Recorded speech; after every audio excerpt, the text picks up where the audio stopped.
Presiden Joe Biden berencana untuk menarik semua pasukan Amerika Serikat dari Afghanistan pada tanggal 11 September tahun 2021, melewati batas waktu tanggal 1 Mei yang diwarisi dari pemerintahan Trump, menurut dua asisten Kongres dan seorang pejabat senior pemerintah yang menjelaskan tentang rencana tersebut. Keputusan, yang diperkirakan akan diumumkan Biden minggu ini, kemungkinan akan mendorong pejuang Taliban untuk memperbarui serangan terhadap sekitar 3.500 tentara Amerika di sana, yang sebagian besar telah dihentikan sejak perjanjian Februari tahun 2020 antara pemerintahan Trump dan pejabat Taliban. Berita itu datang hanya beberapa minggu setelah Menteri Pertahanan Amerika, Lloyd Austin, melakukan kunjungan pertamanya ke Afghanistan, di mana dia bertemu dengan para pejabat Amerika Serikat di lapangan dan Presiden Afghanistan Ashraf Ghani di Kabul. Pemerintahan Joe Biden telah lama mengetahui bahwa kekuatan militer tidak akan menyelesaikan tantangan politik internal Afghanistan, tidak akan mengakhiri konflik internal Afghanistan, kata seorang pejabat senior pemerintah kepada wartawan. Jadi kami mengakhiri operasi militer kami, sementara kami memfokuskan upaya kami untuk mendukung secara diplomatis proses perdamaian yang sedang berlangsung. Pasukan NATO akan mundur dari Afghanistan dalam kerangka waktu yang sama, kata orang itu, menambahkan bahwa penarikan itu tidak berdasarkan kondisi dan akan terus maju meskipun ada situasi keamanan di negara itu.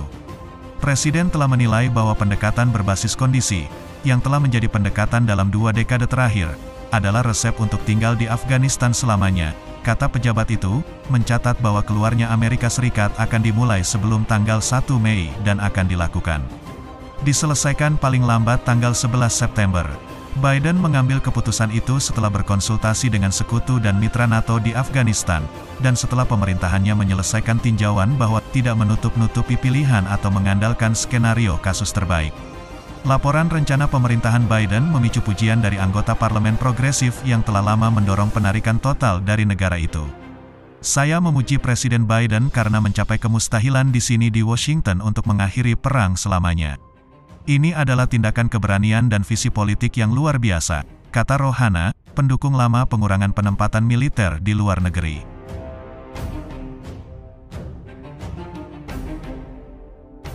Partai GOP, di sisi lain, dengan cepat mencemooh keputusan itu sebagai prematur dan berpandangan sempit dan meminta Biden untuk mempertimbangkan kembali.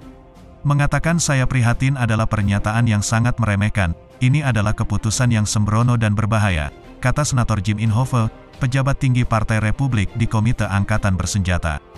Tidak ada yang menginginkan perang selamanya, tetapi saya secara konsisten mengatakan penarikan apapun harus berdasarkan kondisi.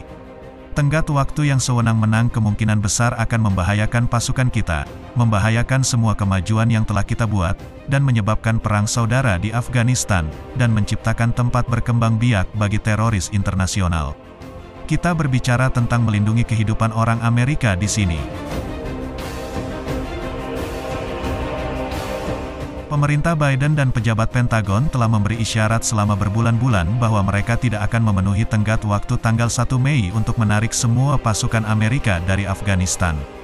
Biden tidak akan melakukan penarikan pada tanggal 1 Mei selama konferensi pers bulan lalu, dengan mengatakan bahwa penarikan penuh pada tanggal itu akan sulit. Tapi dia menambahkan bahwa dia tidak bisa membayangkan pasukan di Afghanistan tahun depan. Kami akan pergi. Pertanyaannya adalah kapan kami pergi, kata Joe Biden. Dan dengan hanya beberapa minggu sebelum tenggat waktu, para pejabat militer mengatakan secara logistik hampir tidak mungkin untuk memenuhinya. Sekitar 3.500 tentara dapat diangkut keluar dengan cukup cepat, tetapi keluarnya yang tergesa-gesa akan menimbulkan tantangan perlindungan kekuatan dan memerlukan penghancuran peralatan sensitif atau menyerahkannya di tangan pasukan keamanan Afghanistan. Sementara itu, Jenderal Frank McKenzie, Kepala Komando Pusat Amerika Serikat, baru-baru ini memperingatkan bahwa jika penarikan Amerika terus dilakukan sebelum upaya diplomatik antara Taliban dan pemerintah Afghanistan dapat menghasilkan kesepakatan, pertempuran akan meningkat di seluruh negeri. Jika kita mundur dan tidak ada kesepakatan yang dibuat dengan pejuang Taliban, saya pikir pemerintah Afghanistan akan berjuang keras untuk mempertahankan kepemilikan pusat populasi perkotaan, McKenzie memperingatkan. Para pemimpin militer, khususnya dalam komunitas operasi khusus, prihatin bahwa ketika Amerika Serikat mundur, ancaman akan berkembang dan tumbuh di wilayah Afghanistan yang luas dan tidak terbantahkan, kata seorang mantan pejabat militer yang mengetahui diskusi tersebut. Tapi tetap saja, Ada perasaan yang berkembang bahwa sudah 20 tahun, berapa banyak harta dan darah yang akan kita berikan untuk masalah yang mustahil ini. Menjelang keputusan Presiden, Pentagon telah memberikan Presiden berbagai pilihan mulai dari mempertahankan tingkat kekuatan saat ini hingga penarikan pasukan, kata seorang pejabat senior pertahanan Amerika Serikat.